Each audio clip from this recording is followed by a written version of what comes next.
It's fairly important when you're getting ready to start on a botanical illustration and getting ready to draw your plant to set up a screen to help block out the background as well as control the direction of your light. If you're working at the dining room table or elsewhere in the house, you will probably have encountered sunlight shining on your desk, and that will just totally disrupt your plant because it's going to want to follow the sun. So it will just keep moving. By setting up a still life, you're able to control that with the lights with some type of light that you have. And if you have a full spectrum bulb, your plant is going to want to follow your full spectrum bulb because it's mimicking the sunlight. So it's going to hold still a little bit better, particularly if you set your plant out ahead of time to give it time to adjust and to move towards your light source.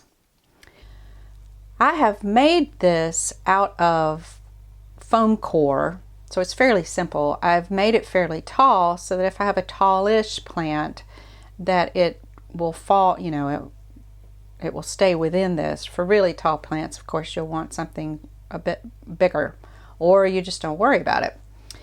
And I've put bond paper there in the middle because I fold this up to store it, and in order to do that, when I fold it and then open it, I've got this large gap where tape is, so I've just put this bond paper right there to help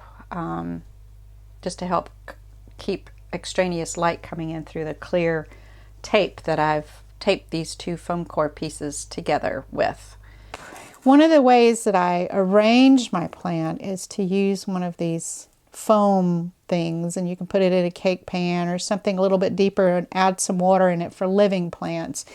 And by using one of these things, you can arrange your subject, but you can stick these things in here and you can adjust the angle of them. You can have quite a few subjects on here, and you just arrange them to make them look natural, like they're living outside. This is ideally better with dead subject matter, but you can use it with flowers. But this foam stuff is mighty thick and hard. It's not like that stuff that, for those of us who are older, that green foam stuff that we had when we were younger, that was easier to insert plants into, and they may make it somewhere, but I don't know where. So that's something to think about. One of the other things that's on your supply list is also helping hand clips, which I don't own, but many of our students have found them helpful for being able to hold and orient their plants, especially the living ones.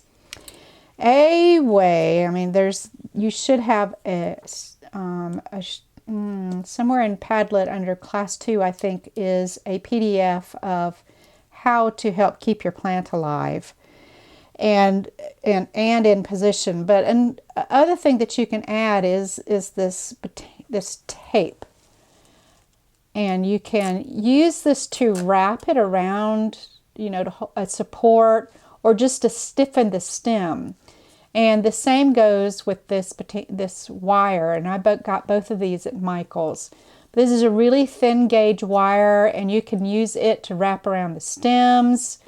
Use it to tape it onto a leaf to help support the leaf. There's multiple uses, and you can use your imagination for, trying to support your plant before it totally wilts. The other thing to be thinking of is you want to draw and paint with living plants, which would be more appropriate for Class 3 or Class 4. But with living plants, you want to paint and draw and photograph the things that are going to go kaputs first, which is generally going to be petals. So you want to get those drawn, painted, rough studies done as quickly as you possibly can of the petals.